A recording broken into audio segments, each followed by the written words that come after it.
You are being lied to by almost every person you follow on social media. Here's how I know. Hello, my name is Marissa. I'm a certified personal trainer, and on this channel, I like to talk about the realities of fitness, coming at you with a no BS perspective on things in this super saturated industry. But at the same time, I also just like to talk about the reality of things in general that some people may not realize or may not hear very often. If you're coming back, it is very apparent that I changed my hair yet again. I'm super excited. I haven't had pink in a long time. I also have some yellow in here. It's all ready for Easter. I look like an Easter egg, a unicorn. I've heard everything so far, so it's pretty entertaining, to be honest. But aside from that, I want to talk about a trip gone wrong and the epiphany I had in this whole mess. I want to start off by saying that I know, even though it may sound like I'm complaining a lot in this video, I know ultimately at the end of the day, it was my choice to go in the first place, that none of this would have happened if I maybe picked a different place to go or a different time of the year. I picked a bad time. It was being at the wrong place at the wrong time kind of situation. But I'm basically going to talk about how social media is fake, and a lot of the things that people make their life out to be is not it at all, and you never get to see behind the surface, yet we compare ourselves to these people and feel bad or feel like we're not good enough. If you need a virtual big sister, online personal trainer, fitness coach, whatever you want to call me, I would definitely recommend subscribing and hitting the like button if you get value out of this video. This is how the story starts. I went to vacation in Miami, Florida on spring break weekend. But I wasn't there for spring break. I didn't get a spring break because of COVID. In March, I celebrated my 2-year anniversary with my boyfriend. So naturally, we did something last year right before COVID hit, and we really wanted to be able to go out and do something again. We haven't done anything besides go to the gym, go to the grocery store, and maybe go out to eat every once in a while. But other than that, we had been staying at home. So we wanted to go out and have a good time somewhere else outside of Gainesville. Because if you're not from Florida, Gainesville is in the middle of the state. It's gross, it's allergy season, he's getting bloody noses left and right. It's not a good time, and I'm stuck inside on Zoom for my classes every day. So we really were excited. I was more excited about this trip than anything else I had done in a while, and I think that's where I went wrong. I had way too high of expectations for this trip. But we left on Friday, March 19th, and drove down, made the long 5-hour trip. At least we thought it was gonna be 5 hours. What ended up happening though was we got on the turnpike and it was blocked, the entire road. They were making everybody take the exit. So this is how our little trip, and I'm saying vacation like it was a big extravagant thing, it wasn't. We went for 3 days. I'm glad, to be honest, we only went for 3 days. After the first day, I wanted to go home. I was done. So we got on the turnpike, the road was closed. We ended up taking a different route. It took us 8 hours to get there. We had initially told the people at the hotel that we were gonna get there at a certain time, and then they ended up leaving, so they had to email us the instructions to get in without them. Something I'll talk about later, the hotel we stayed at wasn't nice. It was okay, it was close to the beach, and that's all I cared about, but it wasn't like a 5-star hotel. It was very cheap. I'm frugal, I don't like to spend a lot of money if I don't have to, and because it was like spring break season, all the hotels were booked and super pricey, and I didn't feel like spending money that much. I want to save for a house. That's my ultimate goal. Because I have a following and because I have a business, I'm sure people think I am well off, I'm really wealthy or something, but that's not the case. Keep in mind, I'm a full-time college student. I can't do that much right now. We're kind of in the middle, we're pretty comfortable, but not to the point where we're gonna go spend all this money in Miami one weekend. So that was Friday. My friend sent me all these different things to go do while we were down, and without that, we would have been screwed, or we just would have laid on the beach for 2 days. Either way, I'm glad we had the opportunity to explore a little bit, but what I didn't take into account, because my brain was like, I don't have spring break, I forgot that so many other people had spring break, or were just gonna say screw it and go down for a fun weekend like we did. It was packed. Everything was packed. It was uncomfortable. It was awful, especially with COVID going around. Like, you want to stay safe. You don't want to get sick, like go on a vacation and then get sick and be out of commission. With my job and with my school, I can't afford to get sick. I was having none of that. But again, it was my choice to go. I just didn't expect it to be that insanely crowded. But what made the first day so horrible was that 8-hour drive. I don't do well with really heavy traffic and crazy drivers. The closer we were getting to Miami, the crazier the drivers became. So I literally had a panic attack on the interstate trying to get from the far left all the way over to the far right and back to the far left and all these different exits. I couldn't handle it after that long of a drive and that big of a disappointment getting there so late. My expectation, again, expectations, were to get there at like 3 or 4 p.m. and have the whole day, maybe go to the beach, relax, but we got there at like 7 or 8 at night. Another thing with long car rides and really not like eating the best, because we go and we stop and get food on the way, not really good quality stuff, I get really bad headaches whenever I'm put in that type of situation. So we get there and I already have a raging headache. We end up getting unpacked, getting in our hotel. It looked way nicer in pictures. The room looked 10 times bigger in the pictures than it was when we actually got there. So it was a little bit of a disappointment, but something like you can't expect with hotels. Like, they do that for a reason, to get more bookings. We ended up getting dressed and going back out to look at the murals and everything. We felt like we stuck out like sore thumbs, like we did not belong. We were just looking around like so lost, like where should we go? We don't know the area type of thing. We walk around and I'm trying to pick a place to eat, and of course my boyfriend loves to do this thing called it's up to you. You can make every single decision. But when I get a headache, I also get nauseous. I never just get a headache. I always get a headache and then get nauseous. And the worse my headache is, the worse my nausea is. So I'm not hungry. I haven't eaten in hours, but I'm not hungry at all because I've lost my appetite because of how I feel. So we're walking around and I'm like trying to pick something, but like there's so many places that looked really nice, like Korean barbecue. That's one of my favorite things in the world. But because I didn't feel good, I wasn't in the mood for it. And I knew if I went to a nice place like that, I'd want to enjoy it. We ended up going to a taco stand. I think it was called the taco stand or something like that. We stood in line for about half hour to 45 minutes just to go up and order. And then of course it took a while to get our food. And by the time we sat down to eat, I took one bite and felt like I was gonna throw up. My boyfriend Joe is starving. He's been starving. He's a big dude. He needs to eat a lot. So he gets down, he takes like 5 bites of his burrito. And then of course he gets frustrated, like, because I'm like, I don't feel good. I just need to go home.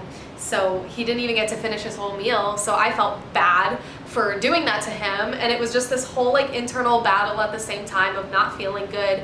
And that was just a really crappy day. But we got really good night's rest. We went to this health food place. Joe and I had like this joke because the girl that like cashed us out was just checking him out really hard, and it was really uncomfortable for me. And I like am non-confrontational, and she didn't say anything like hitting on him, but it was just like that kind of like stare where she's wearing a mask and she's just going.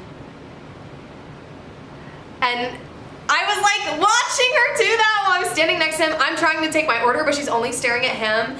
And it was just like, can you not? We get 2 smoothies, little smoothies, and 2 poke bowls, and it ended up being over $50. So that was a great way to start the day. And then this is where things really start to go downhill if it didn't already the day before. I was like so ready to start fresh, forget about what happened the night before and how crappy I felt, because as long as I sleep, I can get rid of a headache most of the time. I booked us a massage. It was expensive, and I don't like spending money, but I figured, you know, it's a once a year type of thing. I don't ever do this, but it would be really nice. We are both really sore and overworked from always hitting the gym. He's always sore from his job. We were staying in North Beach on Miami Beach, and the massage place was in South Beach, 5 miles away. Okay, like any smart person would do, we looked at the maps to see how long it would take us to get there, and it said about 30 minutes. And 5 miles, it shouldn't take 30 minutes. We were like, oh crap, let's leave a little bit early to make sure that we get there on time, right? Well, our appointment was at 2:30. We left at 1:30. I was like, you know what, we'll be able to park, maybe walk around a little bit beforehand if we get there early. If not, that's cool, we'll be on time, right? Wrong! So we get in the car. He's driving exclusively. I drove into Miami, but after seeing how crazy people were driving down there, I said, you know what, you're driving the whole rest of the trip. I can't handle this right now. So we get in the car, we drive there, and once we hit South Beach, it was absolutely insane. People crowding the streets. The traffic was unlike anything I had ever seen in my life. We couldn't make it to the place we were supposed to be. All the parking garages nearby were full, and all they had was valet. We were coming at it from the wrong side of the road, and we couldn't physically make a U-turn into the valet. We had to go all the way back around, circle the block, and then come back the other side. It took us over an hour to finally park for 5 miles. It was mind-blowing, and of course the whole time I'm panicking because we're not able to get the full time for the massage, and that was like the highlight of my trip. Like, I was so looking forward to this damn massage. Finally we get there, we walk in, we're 15 minutes late for the massage. I was bawling my eyes out trying to find parking because I was just stressed that we weren't getting there on time, even though we prepared as much as we possibly could. I was just frustrated. I was frustrated thinking about last night and thinking about how crappy this trip has been so far, and it's already half over. I don't handle stress well, I gotta be honest. I've been working on it for years. I really try my best, but when it comes to high stress situations, I handle it by crying. Some people handle it by getting mad and punching walls. I handle it by breaking down in tears. That's just me, for a little context. So we get there, the massage was like mediocre. It really wasn't that good, and we didn't even get the full time, so it was a little bit disappointing, but again, that's on me for having expectations. And I had let the lady know ahead of time that I had a huge blister on my foot. She forgot, and she gave me a foot scrub with that like exfoliating cream that has the little beads in it, and just like rubbed my foot, and it hurt so bad. And of course, I don't speak up sometimes. I didn't say anything. I just let it happen. This was the best part of the day, to be honest. We got to go have access to the rooftop pool with the hotel that was right next to them. I guess it was a like partnership deal with the spa place. So we get up there, we got to go in the pool and like lay out on our own. It was really cute up there. I wanted to start taking pictures, right? So I take these pictures, and trust me, this is going somewhere, I promise.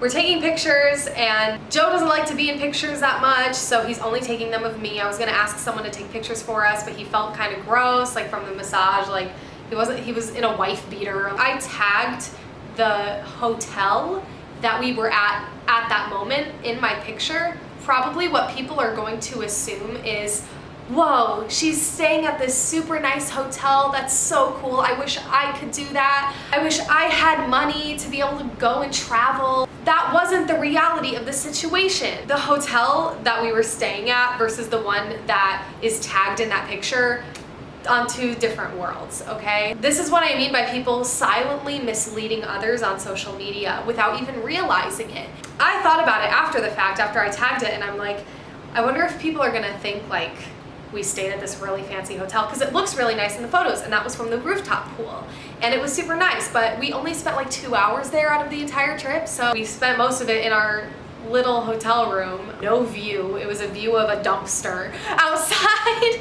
So that just goes to show you like one little fragment of the whole trip that is shown on social media, when that wasn't really the reality of the entire trip. And of course, in pictures, I'm smiling, I'm happy, but About 80% of the trip, I was stressed and upset. Then, of course, Joe's getting hungry, so we leave and we go walking down in South Beach, and the crowds were just insane. It gets to be about 6 or 7. We notice it's getting a little hectic in South Beach, and we were like, you know what? Let's get out of here while we're ahead. Let's just go back to our hotel and figure out what we want to do for dinner. I'm so glad we did, because that night we heard about the curfew. We saw videos on the news and on social media of how crazy it did get right in the spot we were at. The crowds got bigger, people got crazier. I guess there was a rifle shot in the air at one point, freaking everybody out. Like, it was crazy, and I'm glad we left when we did. That was a positive for sure. So we went back to the hotel. We got dressed, we went to a nice little Italian restaurant that was just steps away from our hotel because we were done driving for the day. That was basically the entirety of Saturday. So now Friday was shot, Saturday, huge blunder. Sunday, things finally start looking up. For the time being, of course. We went to the Miami Design District and felt super poor. All the name brands you could possibly think of, everything rappers rap about in their songs, like Givenchy and Fendi, and all these places I had never really heard of other than in songs, I got to see in person. Would look at price tags, cringe, cry a little on the inside, and leave. It's crazy how like people were dressed there, all decked out in Louis Vuitton, Gucci. If you're wearing a Gucci shirt, it's serving the same purpose as if you got like a $5 t-shirt at Walmart. When all you have is like an emblem on your shirt, but it's like very similar quality to something you could get at a much cheaper store. I'm just like, I can't justify that in my mind, so it's mind-boggling to come to a city where that's all a lot of people are doing. If I was a millionaire, I'd probably do it too. I'm not in their shoes, but that was a big wake-up call for me, like, wow, it's really expensive here. A big purpose was to go down there and shop, but like I wasn't about to drop $200 on sweatpants. After that, the day wasn't over, so we went to Brickell City Center, which is this immaculate 4-story mall.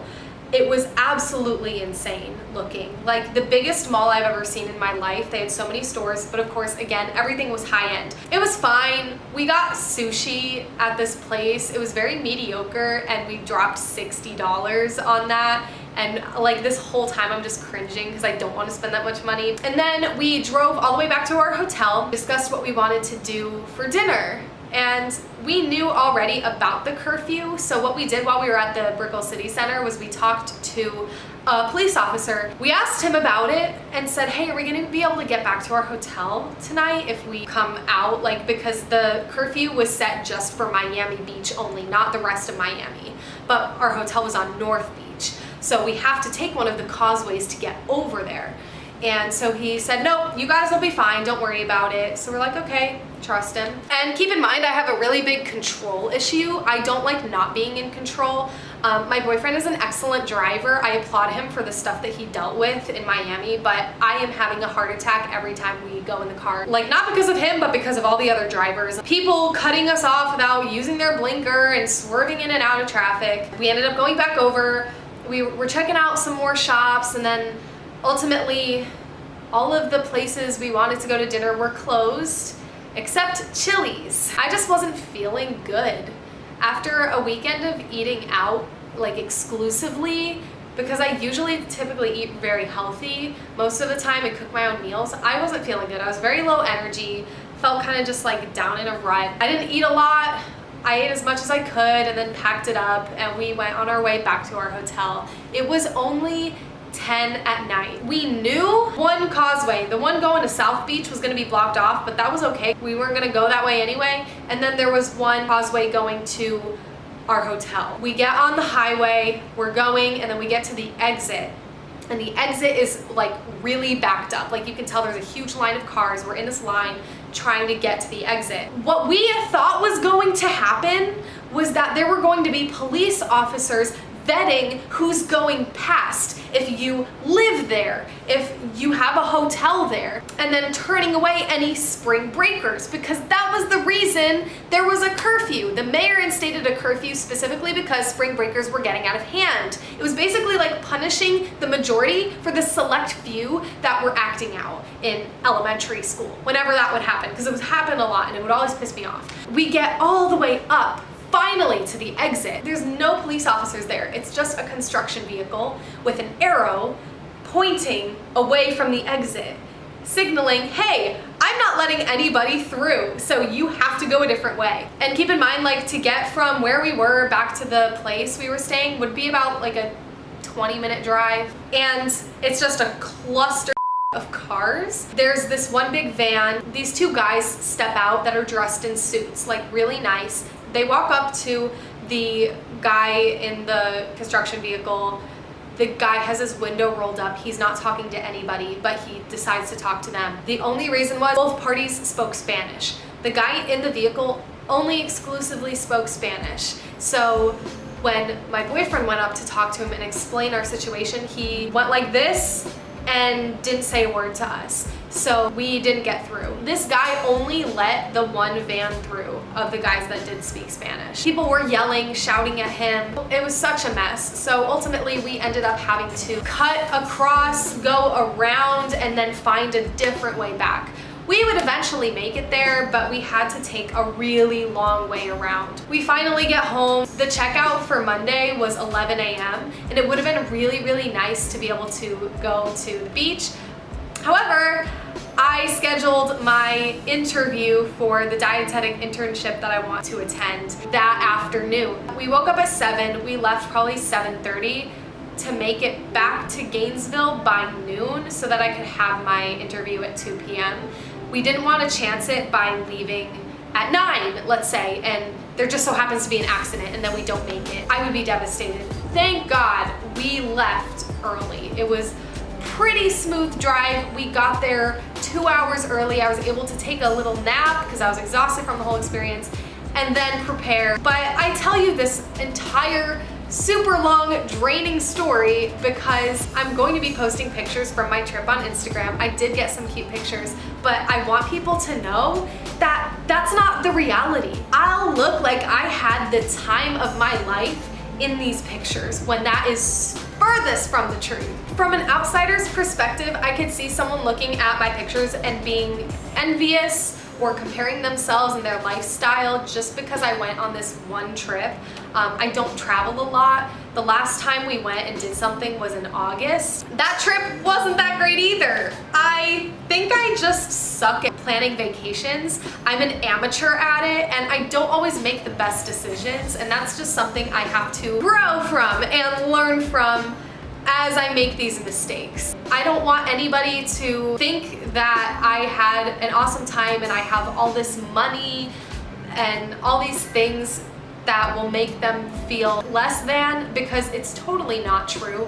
I'm just like you. I go through so many struggles on a day-to-day basis. We're all human. I'm not perfect. What people put out online is a sliver of reality. Even like with relationships, a lot of people post pictures of them and their significant other and it looks like they're so in love, but then the next day they have an ugly breakup and you're just left thinking, oh my gosh, what happened? They looked so perfect. They looked like their relationship was so perfect on social media, when you know behind the scenes there's like constant fights or something. Same with people flexing on Instagram with like all this money, claiming they have all this money. You know how easy it is to pretend to be rich?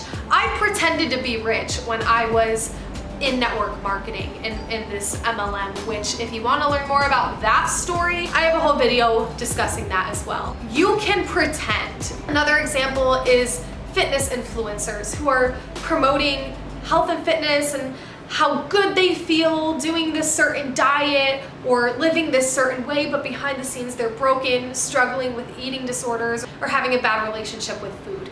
You do not know the realities of someone's life. Do not compare yourself. Do not make someone else's depiction of their life on social media make you feel bad for your own. That's really it. That's all I wanted to say.